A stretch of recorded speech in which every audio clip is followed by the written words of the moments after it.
আসসালামু আলাইকুম রহমতুল্লাহ বরকাত। আজকে আপনাদের দেখাতে নিয়ে আসলাম আমার যে প্রেগনেন্ট শ্রিম্প ছিল, এই শ্রিম্পের বাচ্চাগুলোকে।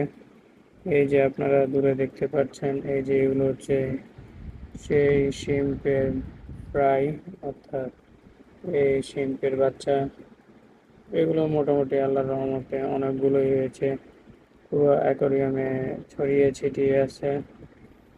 আসলে অনেক ভালো লাগে। আর এটা রিসেন্টলি ক্লিন করেছে অ্যাকোরিয়ামের জন্য। গাছগুলো খুব ছোট, অনেক গাছগুলো কেটে কেটে ছোট করে দিয়েছি। আর এখানে রয়েছে গাপ্পিগুলো। আর সেম আবারও দুইটা সেম প্রেগনেন্ট হয়েছে।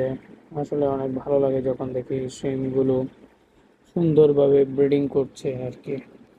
সুন্দর একটা পরিবেশ দিলে সুন্দরভাবে ব্রিডিং করলে আসলে অনেক ভালো লাগে। আশা করি সবার ভালো লেগেছে, ভালো থাকবেন।